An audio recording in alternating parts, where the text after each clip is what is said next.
Are you curious about what's going on in the Denver market? Is there a bubble? Are we about to crash? Well, that's exactly what this video is for. Let's get started.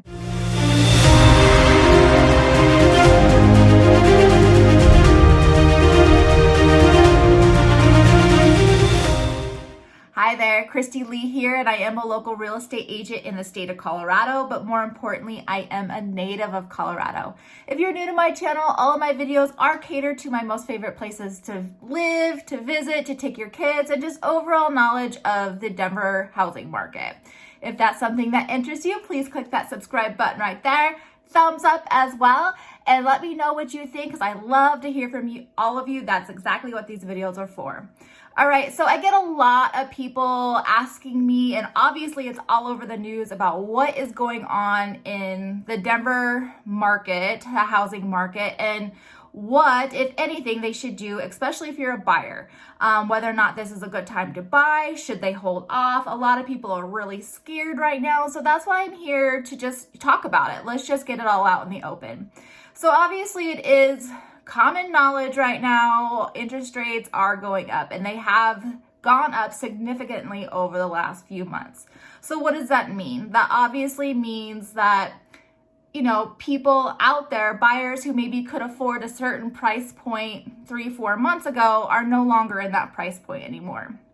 That being said though, what that's doing is helping stabilize the market. So there's less buyers out there, of course, because a lot of them have dropped off. And so there's less people going out there and looking at houses. There's less competition where it used to be 25 to 35, 40 showings on a house. Now on average, there's only about 8, 10.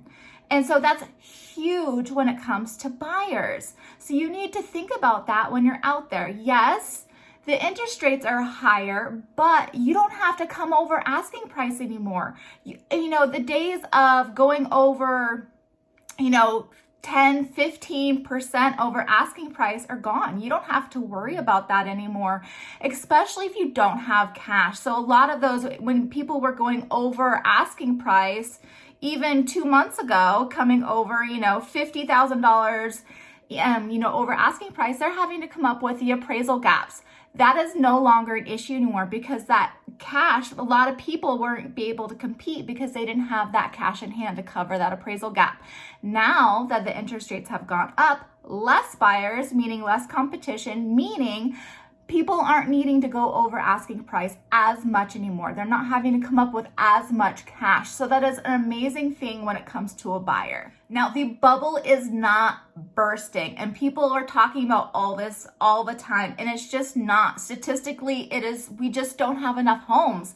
So right now, we need at least 20,000 more homes on the market to even be stabilized. We are nothing even close to that. Right now, we're about hovering in the Denver metro about 1,000 homes active on the market.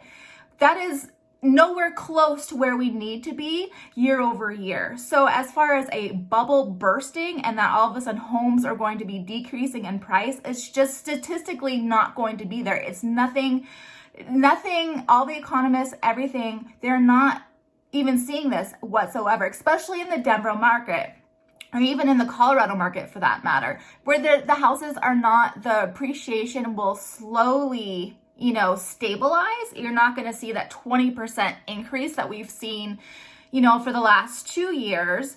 But on average, you still will see the 4 to 6% on average going forward, but it's not going to decrease. There's nothing that shows that housing prices are going to decrease. They're just going to stabilize, and that's exactly what we need. We were not going to be able to sustain as an economy the rate that the housing market was going over the last 2 years. We just couldn't do it. So now we're going back to normal. Things are going back to normal. Interest rates are right around the 6% mark, and that's where they should be. So, we're no longer going to see that 2%, which we seen during COVID, which made everybody freak out and go out and buy or sell houses.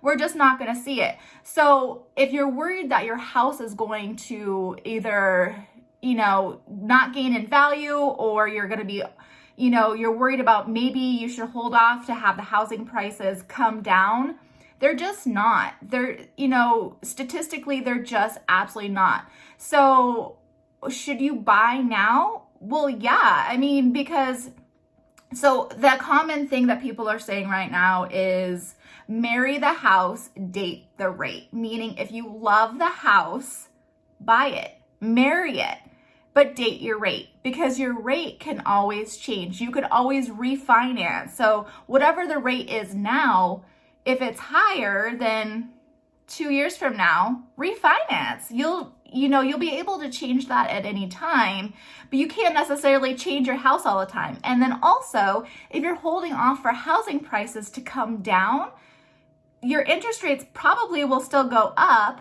or at least stay the same. And then the housing prices, they're not going to change. They're not going to go down. That's pretty much almost a guarantee, especially in the Colorado market. The Colorado market is still hot. People still are moving here.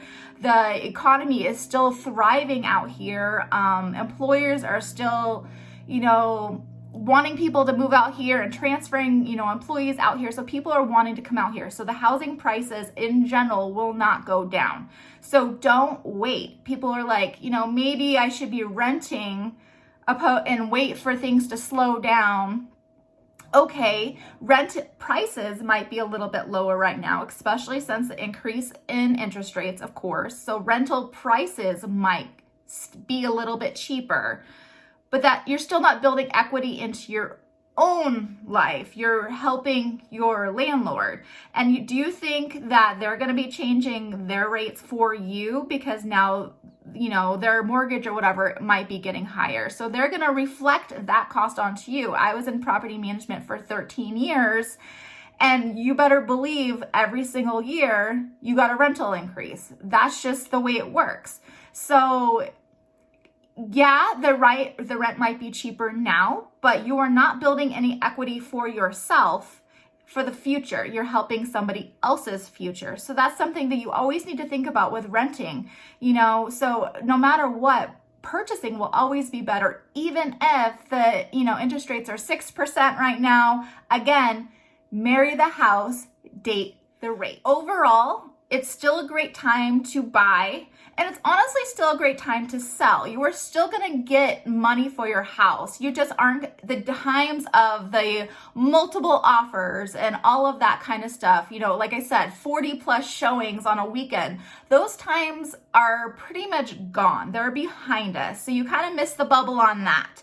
But to sell your house, absolutely, because there's still buyers out there. And not only that, for buyers, you have more opportunity now. You have a little bit more leverage now. You have actually time to think. You don't have to just go into a house and after 5 minutes decide if you want to offer $50,000 over asking just because this is the only one that's available. No, we do have more inventory on the market, but it's still not a buyer's market. It's not even stabilized. It's not even close to being stabilized, but we do have still more inventory on the market. You do have more time to think about things, and you can control your offer now to be a little bit more in your favor. One thing I am seeing now is price adjustments or price decreases now from sellers, because they thought that they were going to get a certain amount, and after a weekend, they're freaking out because we're no longer in that market and they're slowly dropping them.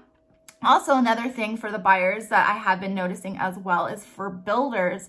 I'm now noticing that they are, incentivizing more. So obviously they've always incentivized for buyers to come in and use their lenders and stuff like that, but they're reducing their prices as well. And what I'm also noticing is, even personally, the people that I personally have under contract for new builds, what's happening is my clients are getting a little bit scared because now the house that they thought that they were going to be getting, but it's not going to be done until like December. Well, they're freaking out, obviously, with the interest rates and not being able to afford that house anymore. So what's happening is either the builder is, putting a price cut on it to keep that contract, which is great. That's why you need a realtor to talk to them about, or the buyers are backing out of contracts and just going to an existing home that they know that they can lock in now. They can lock in the price now. They can move in now. They don't have to worry about it. So there is definitely a shift, 100%. There is a shift, but is it something to freak out about? Absolutely not. We're just getting to be normalized again. We're going back to a normal housing market at 6%. You know, inventory is going up, which is a great thing for buyers.